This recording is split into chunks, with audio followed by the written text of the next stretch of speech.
Poin yang kedua, tentang kekuasaan Allah, dan Allah begitu cerdik. Allah begitu dahsyat tipu dayanya. Bukan berarti Allah tukang tipu, bukan. Jadi dahsyat strategi Allah.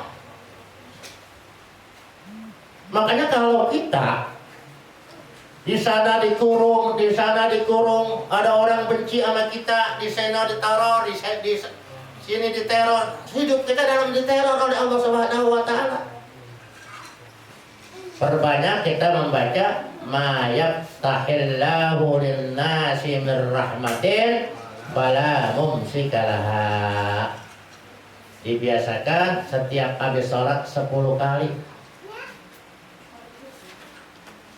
Kalau Allah sudah bukakan pintu rahmatnya kepada manusia, ma yaftahillahu lin-nasi min rahmatin, kalau Allah sudah bukakan pintu rahmatnya untuk manusia, fala mumsikalaha, kagak ada yang bisa ngalangin. Ya, ada bisa ngalangin. Rumah kita di dalam, setiap gang dijegat, jangan sampai orang datang bawain duit, bawain makanan. Diblokir rumah kita. Allah itu maha canggih, dikirimin.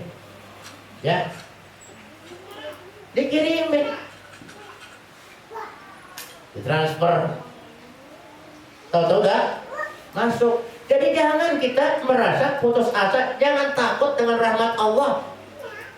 Sampai di dalam kitab Mamba Usulul Hikmah, orang yang baca ini, aku bisa jamin bahwa urusannya itu pasti selesai. Ya, Syekh Ahmad bin Ali Al-Buni mengatakan demikian. Siapapun yang melazimkan membaca ma yaftahillahu lin-nasi min rahmatin fala mumsikalaha 10 kali, maka semua urusannya pasti dibereskan oleh Allah. Bagaimana cara kita menganalogikan supaya urusan ini bisa kita pahami? Kita kenal seorang nabi yang unik. Beliau dilahirkan di saat undang-undang sweeping. Siapa yang melahirkan anak laki-laki akan dibunuh. Perempuan-perempuan yang sedang hamil di sweeping dibunuh. Saat itu sangat gawat. Bayangin aja, orang bunting dibunuh, lahir anak laki-laki dibunuh. Nah, di saat seperti itu, seorang perempuan yang bernama Yukabat hamil di sweeping. Rupanya ada malaikat yang keluar dari situ. Gimana? Nggak ada orang hamil di dalam.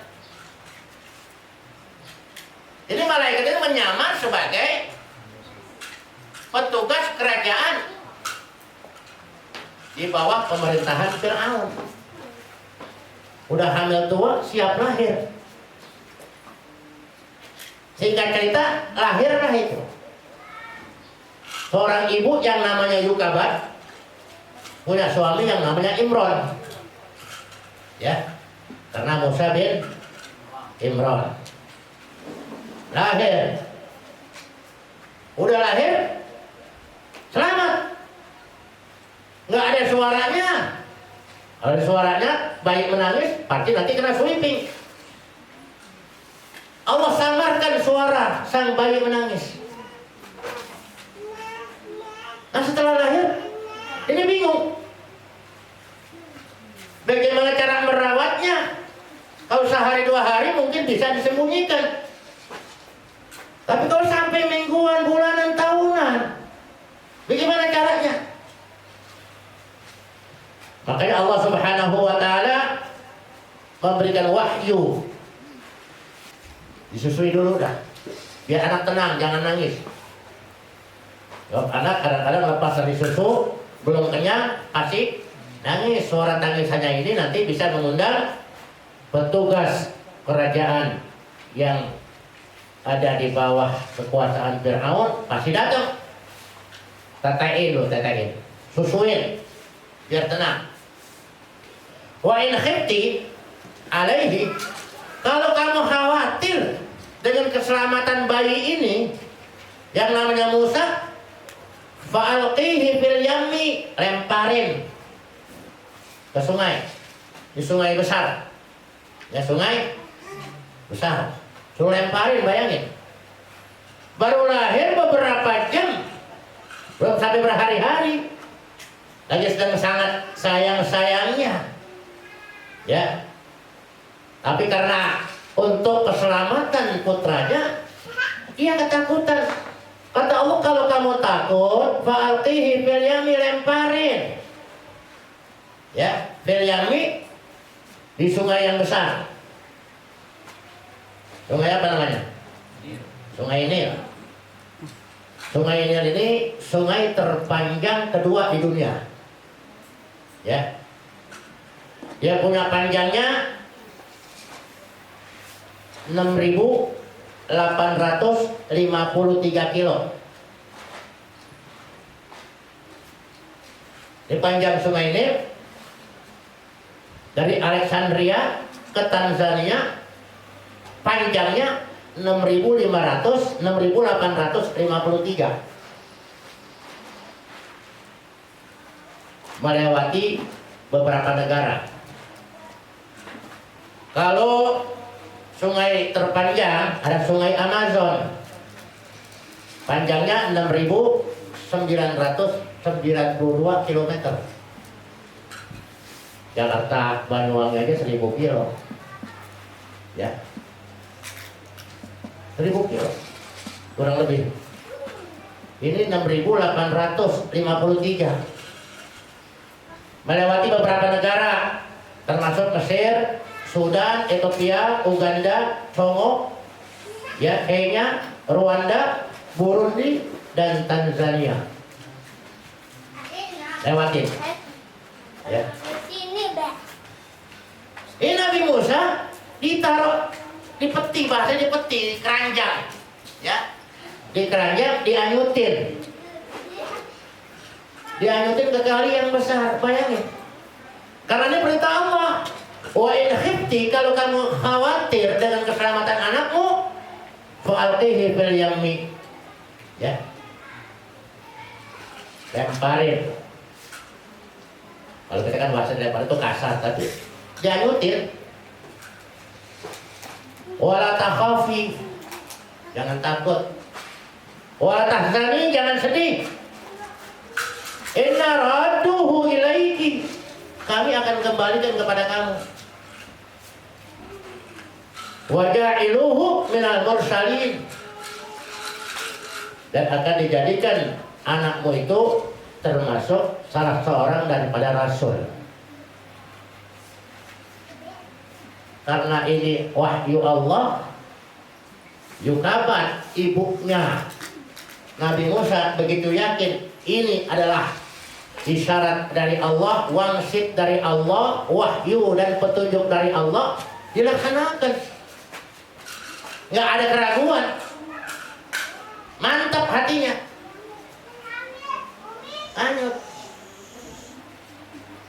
Kenapa kok bisa sampai ke sungai Nil yang memang masuk ke dalam wilayah kerajaan Fir'aun? Sementara Fir'aun itu adalah musuh yang akan membunuh dia. Coba itu rahasia Allah, ya. Ini sang ibu pasrah, terserah dah, itu urusan Allah. Sebab Allah menjanji, inna radduhu, kami yang akan mengembalikan anakmu itu kepadamu, tenang aja. Kan anak itu pasti ada di pangkuan kamu, tenang aja, ya. Dan kehebatan Allah. Kenapa kagak nyelonong ke Uganda, ke Sudan? Kenapa kagak masuk ke negara-negara lain? Kenapa masuknya ke kerajaan yang justru rajanya ini sangat memusuhi dan siap akan membunuh bayi laki-laki. Rupanya istri Fir'aun, siapa namanya? Hah? Asia, istri Fir'aun kebetulan lama kawin kagak punya anak. Ternyata begitu dikasih kabar oleh dayang-dayangnya ada anak kecil nganyut.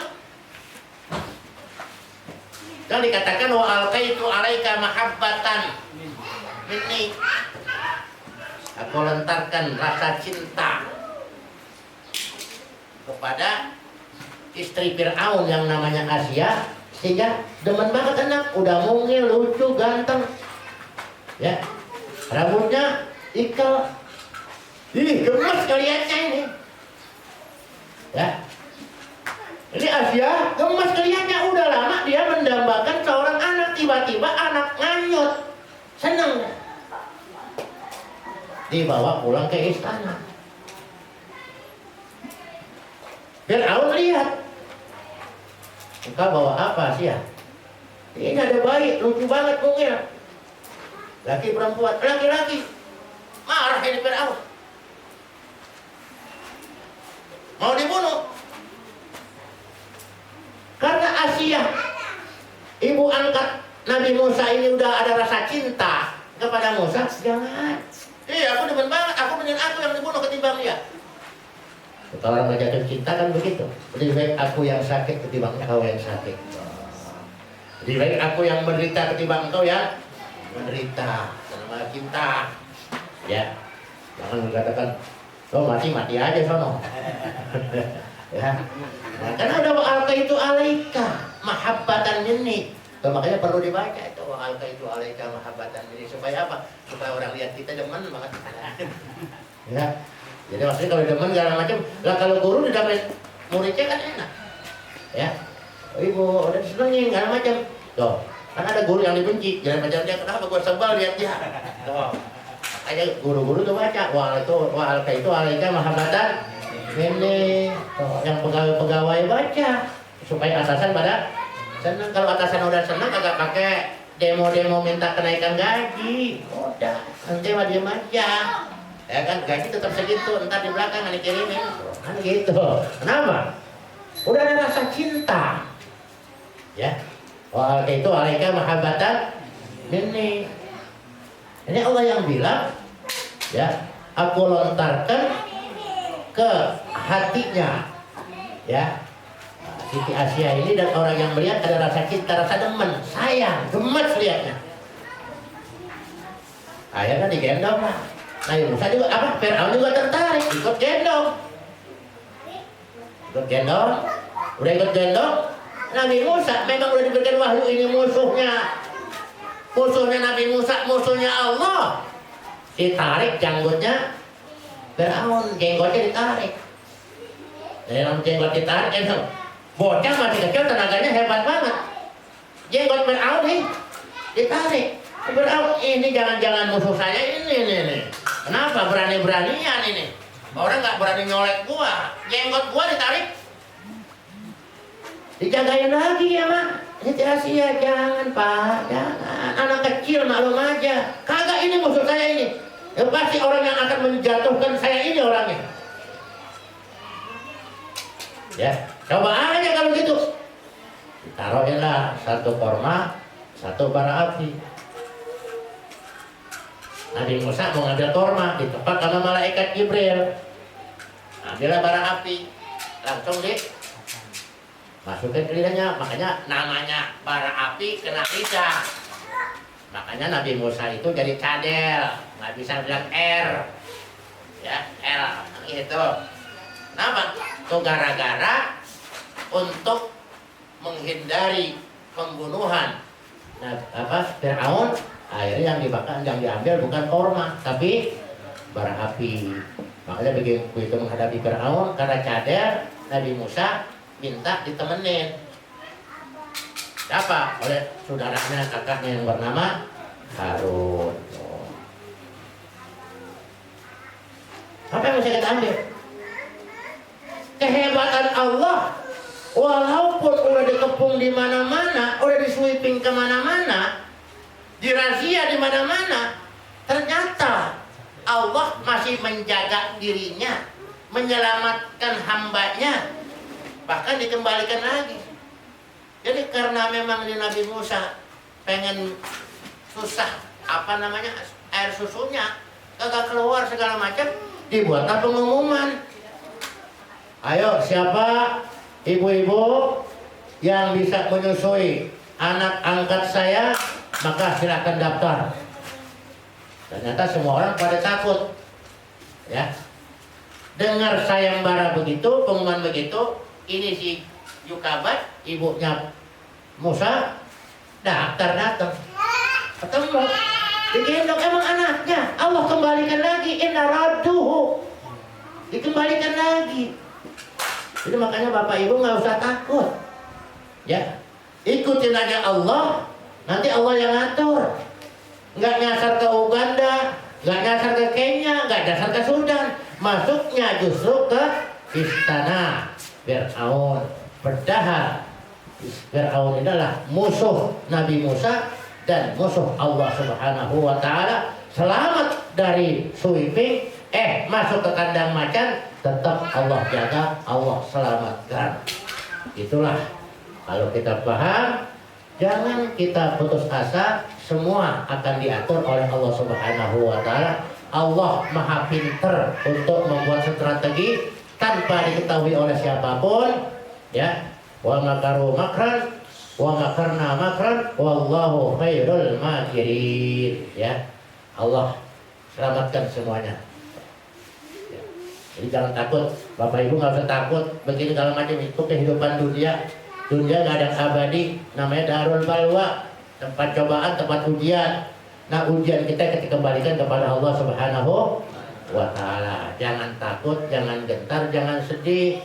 Jangan sebentar sedih, ngomong hidup ini isinya sedih doang.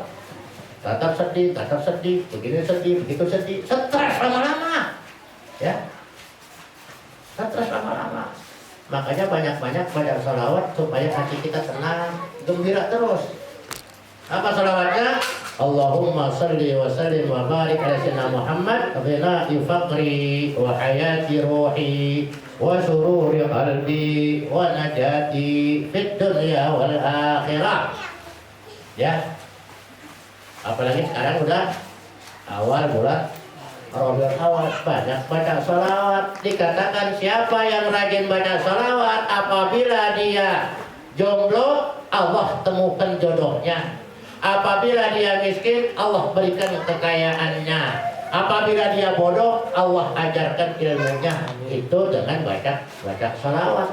Supaya hidup kita tenang ini, baca Allahumma salli wa sallim wa barik ala sayyidina Muhammad ghina'i faqri wa hayati ruhi wa sururi qalbi wa najati fid dunya wal akhirah. Ya. Nah. Paham semua kan? Fase ketiga kita mencoba.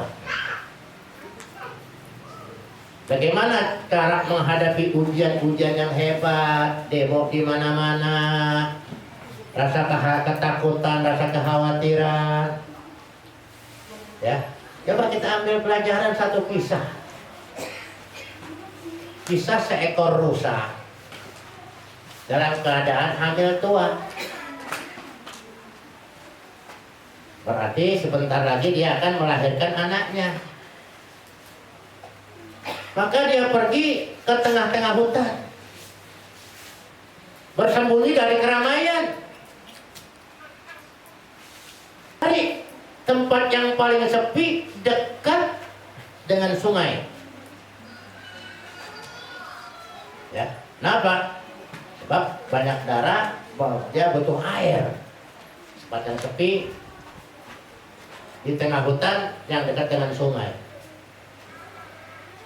Ternyata begitu udah ketemu tempat persembunyiannya dan siap untuk melahirkan anaknya, ternyata di depannya, ya di sebelah kanannya dia lihat ada seekor singa yang lapar siap menerkam. Ya, singa. Di belakang, di sebelah kirinya dilihat ada pemburu yang siap memanah. Ya, siap memanah. Di depannya ada sungai.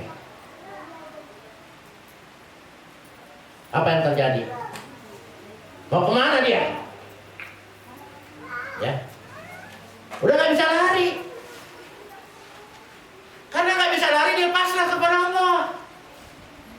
Nah, dalam kepasrahan itulah Allah Subhanahu wa Ta'ala tiba-tiba mengirimkan hujan besar halilintar. Ya, halilintar dulu, kan biasanya sebelum hujan suka halilintar dulu. Karena memang hutannya hutan tandus, rupanya ada kilat yang menyambar salah satu pohon yang kering kerontang. Ya, kering kerontang. Karena kilat-kilat menyambar, ini rusak, udah difokuskan, dipanah oleh pemburu. Karena sambaran halilintar petir yang begitu dahsyat, akhirnya mengaburkan pandangan sang pemburu. Begitu dilepaskan anak panahnya, yang terkena rupanya singa yang lapar. Matilah satu singa. Nah, karena dalam keadaan kebakaran seperti ini, panik. Ya, panik. Mau kemana nih? Rusak. Dia diam aja di hutan, dia bakal kebakaran. Dia mau nyebur, pas dia mati, nganyut di kali yang deras. Dia pasrah kepada Allah. Akhirnya apa? Allah kirim hujan yang deras. Itu pemburu yang siap memanah rusa tersebut lari pontang-panting menghindar karena hujan yang deras dengan halilintar. Hutannya akhirnya kebakarnya disiram oleh air hujan, reda. Ini sang rusa hanya fokus ke satu tugas dia, menyelamatkan anaknya, melahirkan anaknya dalam keadaan selamat. Dia pasrah kepada Allah Subhanahu wa Ta'ala. Rusa aja bisa pasrah sama Allah, masa kita manusia nggak bisa pasrah sama Allah? Makanya kemana-mana sering baca, mau keluar, mau tidur. Rupanya doa ini bukan doa buat keluar rumah aja, mau ngapain aja. Ya, mau usaha, mau ngapain aja, berdoa kepada Allah. Bismillahi amantu billahi tawakkaltu ala Allah, la haula wala quwata illa billah. Allah yang beresin semua. Dengan nama Allah amantu billah, aku beriman kepada Allah. Tawakkaltu ala Allah, aku pasrahkan diriku kepada Allah. La haula wala quwata illa billah. Keuntungannya diri kita selalu dijaga oleh Allah Subhanahu wa Ta'ala. Ya, karena makanya kejahatan di mana-mana pasti ada. Ya, penipu di mana-mana pasti ada. Perbanyak tawakal kepada Allah. Wa tawakkal 'alal hayyil ladzi la yamut. Pasrahkan dirimu, tawakallah kepada Allah yang maha hidup, nggak bakal mati. Ya. Nah, 3 poin ini adalah sebagai satu kajian untuk kita memahami tentang dalil tafsili. Ya. Makanya di sini dikatakan orang yang telah memahami dalil tafsili wa qadarta ala taswiri hadzal dalil wa arabta jihadat dilalah. Berarti kita sudah bisa menganalogikan tentang adanya alam, adanya Allah Subhanahu wa Ta'ala Sang Maha Pencipta melalui adanya alam semesta ini. Ya, pembuktian adanya Allah, jihadat dilalati, itu arah pembuktiannya fihi, di dalam memahami keberadaan Allah. Wa qadarta ala faqti subhihi, dan kita orang yang sudah paham ini adalah kuasa, mampu untuk membelah, ya, membelah keraguannya. Jadi udah gak ada ragu-ragu lagi, mantap dengan keyakinannya bahwa manusia itu butuh kepada Sang Maha Pencipta, dan Maha Pencipta pasti ada. Alam ini tidak mungkin ada tanpa adanya Sang Maha Pencipta. Disinilah yang dikatakan dalil tafsili wa yaqumu maqama ma'rifatihil aqaid bid dalil. Itulah kita sudah berada di dalam akidah yang berdasarkan pembuktian baik dalil-dalil naqli maupun dalil akli. Tujuannya kita pahami ini seperti untuk apa? Untuk kita mampu mematahkan pendapat-pendapat yang menyatakan bahwa alam ini ada dengan sendirinya, tidak ada Sang Maha Pencipta. Maka dengan pembuktian ini kita menganalogikan supaya kita bisa memahami dan meyakini adanya Sang Maha Pencipta dan dialah hanya Allah Subhanahu wa ta'ala, ya. Ma'rifatuha bil kasbi. Jadi kenalnya kepada Allah Subhanahu wa ta'ala, ma'rifatnya itu betul-betul terbuka, jadi nggak tertutup, ya. Udah betul-betul gamblang, betul-betul danta, nyata, ya. Sengaja dibuat percontohan-percontohan itu. Kita harus meyakini bahwa alam ini ternyata tidak ada dengan sendirinya. Kalau alam ini ada dengan sendirinya, maka dikatakan tidak ada Sang Maha Pencipta. Kalau dikatakan tak ada Sang Maha Pencipta, akal tidak menerima. Sebab setiap yang baru mesti ada Sang Pencipta, ya.